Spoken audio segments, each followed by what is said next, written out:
बिस्मिल्लाहिर्रहमानिर्रहीम सलामुन अलैकुम। इसराइल ने रेड लाइन क्रॉस कर दी है। ईरान के वज़ीर दिफा अब्बास अरगची ने ये बयान जारी किया है कि इसराइल ने ईरान के इंफ्रास्ट्रक्चर को टारगेट करके बहुत बड़ी गलती कर दी है, जो कि उनको नहीं करनी चाहिए थी, लेकिन उन्होंने ये गलती कर दी है।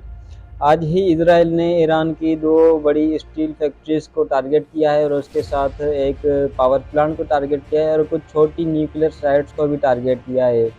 जैसे ही इजराइल टारगेट करता है तो अब्बास अरगची ये बयान जारी कर देते हैं कि इजराइल ने बहुत बड़ी गलती कर दी है और इस गलती का जो जवाब होगा वो बहुत ज़्यादा बड़ा दिया जाएगा, यानी इतना शदीद होगा कि तुम बर्दाश्त नहीं कर पाओगे। क्योंकि हालिया ही जैसे अमेरिका ने बोला था कि मैं ईरान के पावर प्लांट्स को टारगेट करूंगा, तो ईरान ने बोला था अगर तुमने ये गलती की तो हम पूरे गल्फ कंट्रीज़ में तुम्हारे पावर प्लांट्स को टारगेट करेंगे। तो उसके बाद अमेरिका अपनी डेडलाइन जो उसने दी थी पहले 5 दिन, अब उसको 10 दिन कर दिया है। पहले 24 घंटे, फिर 5 दिन, अब 10 दिन कर दिया है। लेकिन उसके साथ ही इसराइल ने ईरान पर अटैक किया है, ईरान के एक पावर प्लांट को टारगेट किया है। इतना ज़्यादा नुकसान तो नहीं हुआ, लेकिन टारगेट किया है।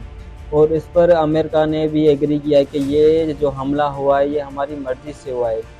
तो ईरान ने पहले ही ये वार्निंग जारी कर दी थी कि अगर हमारे पावर प्लांट को टारगेट करने की कोशिश की गई तो इसका जवाब जो होगा बहुत ज़्यादा सख्त होगा। लेकिन फिर भी इसराइल ने टारगेट किया है ईरान पर, मिसाइल लॉन्च किए हैं और उसकी इंडस्ट्रियल एरिया को टारगेट करने की कोशिश की है। 2 बड़ी स्टील फैक्ट्री जहाँ से स्टील बनता है।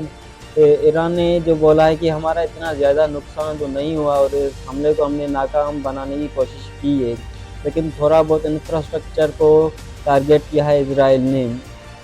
तो अभी जो सूरत हाल बनने जा रही है ना, ईरान ने जो रिटेलिएट का जवाब दिया है वो ईरान ने कहा है कि जो जहाँ पर भी गल्फ़ कंट्रीज़ में अमेरिका और इसराइल से रिलेटेड कोई भी इंडस्ट्रियल एरिया है, कोई भी फैक्ट्रीज़ हैं और जो पावर प्लांट्स हैं, तो वहाँ से आम आवाम जो है वो दूर हो जाए, वहाँ से हट जाए, 1 किलोमीटर दूर ही रहे। तो ईरान जो अब है ना बहुत ज़्यादा शदीद हमला करने जा रहा है, रिटेलिएट करेगा और उसका रिटेलिएट बहुत शदीद होगा, जिससे अब हो सकता है कि गल्फ़ कंट्रीज़ में जिनके जो भी पावर प्लांट्स हैं अमेरिका और इसराइल से रिलेटेड, उन सबको टारगेट किया जाए और उन सबको निशाना बना जाए। क्योंकि ईरान ने ये बात पहले वाज़ेह कर दी थी कि अगर हमें अंधेरे में डुबाने की कोशिश की तो हम तुम्हें अंधेरे में डुबा देंगे। लेकिन फिर भी इसराइल ने ये हमला किया है और दूसरी जानिब अमेरिका कहता है कि हमें सीज़ फायर करनी है। यानी ट्रंप को अब समझ ही नहीं आ रहा कि मुझे क्या करना है, और ट्रंप को इसराइल ने ज़बरदस्ती जंग में धकेला भी है, जो कि मैंने पहले ही बताया था आपको। तो अमेरिका अब यहाँ पर पूरी तरह फंस चुका है, क्योंकि अब इसराइल पर तो हमले कर रहा है ईरान, लेकिन बज़ाहिर जो शिकस्त नज़र आ रही है वो सारी जो हो रही है अमेरिका की हो रही है सब कुछ। तो अब ईरान जो रिटेलिएट करेगा वो बहुत ज़्यादा गल्फ़ कंट्रीज़ पर करेगा, अमेरिकन अड्डों पर करेगा और अमेरिकन जो इंडस्ट्रीज़ हैं उन पर करेगा गल्फ़ कंट्रीज़ में। तो इसका नुकसान भी जो होगा अमेरिका को होगा। यानी हमला इजराइल करता है और उसको हमले को पार्टनरशिप अमेरिका को दे देता है कि वो शामिल था, और अमेरिका इसको एक्सेप्ट करता है। और उसके बाद ईरान जो टारगेट करता है इसराइल को, तो कर ही रहा है, बहुत शदीद शिद्दत से कर रहा है। इजरायली मीडिया जो है वो वहाँ से कवरेज नहीं आ पा रही, क्योंकि गवर्नमेंट ने बहुत ज़्यादा रिस्ट्रिक्शंस कर दी है। पहले ही बता दिया था कि यहाँ की कवरेज तुम लोग नहीं कर सकते।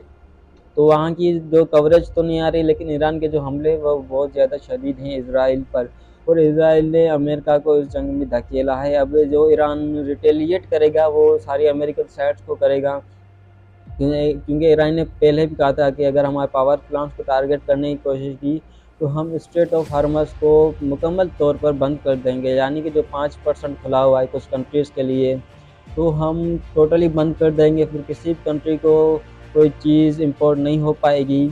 और इसके साथ ही जो न्यूक्लियर साइट्स हैं इसराइल में, खास करके डिमोना न्यूक्लियर साइट है जो इसराइल की बड़ी, तो ईरान ने बोला था कि हम उसको भी टारगेट करेंगे अगर हमारी कोई भी न्यूक्लियर साइट टारगेट होती है। ईरान की कोई बड़ी न्यूक्लियर साइट तो टारगेट नहीं हुई, कुछ छोटी साइट्स टारगेट हुई है, यानी कि जहाँ से छोटे-छोटे केमिकल्स जो होते हैं न्यूक्लियर बनाने के, तो वो चीज़ें जहाँ पर बनती हैं वो अलग-अलग जगह होती हैं, अलग-अलग उनके हेडक्वार्टर्स होते हैं। तो उन छोटे ऑफिसेज़ को टारगेट किया है इसराइल ने ईरान की न्यूक्लियर साइट्स पर। तो इसका जवाब जो है ईरान ने बहुत कहा है कि बहुत शदीद इंतकाम लिया जाएगा। और अब्बास अराक़ची ने ये कहा है कि इज़राइल ने जो है अब रेड लाइन क्रॉस कर दी, यानी कि पहले इज़राइल जो भी हमले कर रहा था उसके जो रिटेलिएट हो रहे थे वो इतने शदीद नहीं थे, लेकिन अब जो इज़राइल ने हरकत की है हमारे पावर प्लांट्स को टारगेट करके, ये इज़राइल ने बहुत ज़्यादा बड़ी गलती कर दी है और इसका जवाब बहुत ज़्यादा सख्त होगा। अब ईरान स्ट्रेट ऑफ हॉर्मज़ को मुकम्मल तौर पर बंद भी कर सकता है और इसके अलावा इज़राइल की डिमोना साइड को भी टारगेट कर सकता है, और इसके अलावा अमेरिका के जितने भी गल्फ़ कंट्रीज़ पर अड्डे हैं उन सब को भी टारगेट कर सकता है। तो ये एक इज़राइल ने बहुत बड़ी गलती कर दी जो कि उनको नहीं करनी चाहिए थी, क्योंकि उनके पास अब कोई ऑप्शन भी नहीं है, क्योंकि ईरान के पास एक मज़बूत चीज़ है स्ट्रेट ऑफ हॉर्मज़, जिसको ईरान ने बंद किया हुआ है।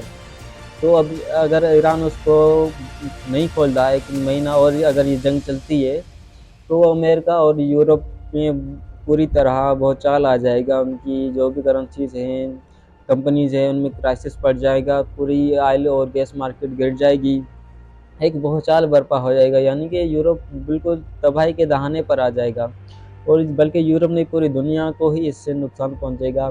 तो ये जो अमेरिका और इज़राइल हरकत कर रहे हैं, इनको शायद लगता है कि ऐसी चीज़ें करने से ईरान पीछे हट जाएगा या कमज़ोर पड़ जाएगा, लेकिन ईरान हर बार यही कहता है कि तुम्हारा हर हमला हमें जो है पहले से और ज़्यादा मजबूत बना जाए, और जैसा तुम हमला करोगे उसका 10 गुना ज़्यादा हमारी तरफ से जवाब मिलेगा। यानी तुमने हमारे एक पावर प्लांट को टारगेट किया तो हम तुम्हारे 10 पावर प्लांट्स को टारगेट करेंगे, यानी कि एक मिनट में 10। फिर जितने भी अमेरिका से रिलेटेड पावर प्लांट्स हैं या जो कंट्रीज़ अमेरिका को अपने अड्डे देते हैं ईरान के खिलाफ, तो उन कंट्रीज़ के जो अपने भी पावर प्लांट्स हैं तो उनको भी ईरान टारगेट करेगा, क्योंकि ईरान का अपना पावर प्लांट टारगेट हुआ है। ये बात ईरान ने बिल्कुल वाज़ेह तौर पर कह दी थी कि हमको टारगेट किया तो हम सिर्फ खुद हम अंधेरे में नहीं डूबेंगे, बल्कि हम आपको भी अंधेरे में डुबाएंगे। अब ईरान क्या कर सकता है कि इज़राइल की डिमोना न्यूक्लियर साइट को टारगेट बना सकता है। अगर उसको टारगेट बनाता है तो ये एक इज़राइल के लिए बहुत बड़ी तबाही होगी, क्योंकि इज़राइल ने जो है शुरुआत कर दी है ईरानी न्यूक्लियर साइट्स को टारगेट करके। तो अगर ईरान रिटेलिएट करेगा तो उसका जो रिटेलिएट होगा वो बहुत ज़्यादा शदीद होगा डिमोना पर, जिससे इज़राइल को बहुत बड़ा धक्का लग सकता है। इज़राइल तो जंग चाहता है लेकिन उनका बहुत ज़्यादा नुकसान भी हो रहा है, जो कि उनकी जो आवाम है वो भी काफ़ी वहाँ से खाली हो चुकी है इज़राइल से, वो भाग रहे हैं अपने मुल्क से, यानी उन्हें ये अपने मुल्क में ही वो खुद को महफूज नहीं समझ रहे। ईरान ने अपने हमले इतने ज़्यादा शदीद कर दिए हैं, जो भी वीडियो उनकी लीक्स होती हैं, इज़राइल ने बज़ाहिर पाबंदी लगाई हुई है मीडिया को कवरेज करने से, लेकिन वीडियो कहीं न कहीं किसी न किसी तरफ से लीक होकर आ जाती है कि ईरान ने इतनी ज़्यादा तबाही कर दी है।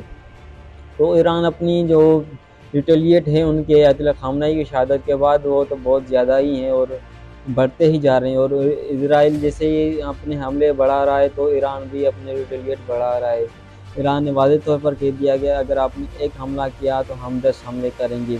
अब ईरान स्ट्रेट ऑफ हॉर्मज़ को टोटली भी बंद कर सकता है, क्योंकि अब्बास अराक़ची ने और आईआरजीसी ने ये अनाउंस किया कि अब जो हमारा हमला होगा वो बहुत सरप्राइजिंग हमला होगा, क्योंकि आपने जो रेड लाइन थी उसको अब क्रॉस कर दिया। अब जो पीछे थोड़ा बहुत जो भी रहम था वो अब बिल्कुल ख़त्म हो चुका है।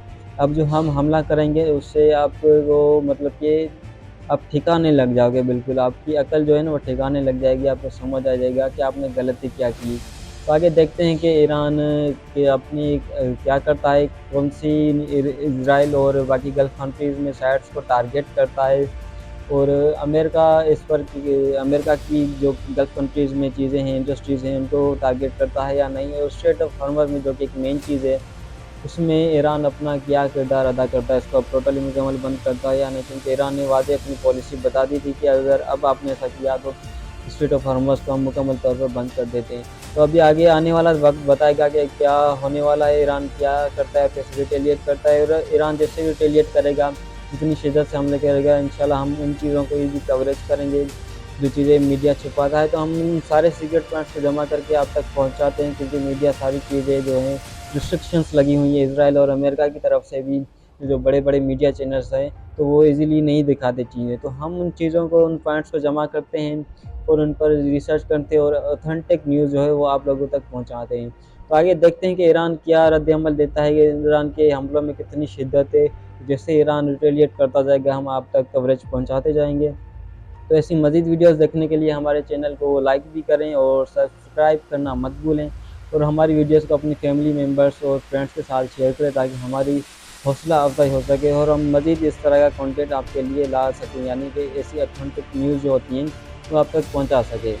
तो हमारे चैनल के साथ जुड़िए रहें और हमारे चैनल को लाइक करें और सब्सक्राइब करना मत भूलें। शुक्रिया, अल्लाह हाफ़िज़।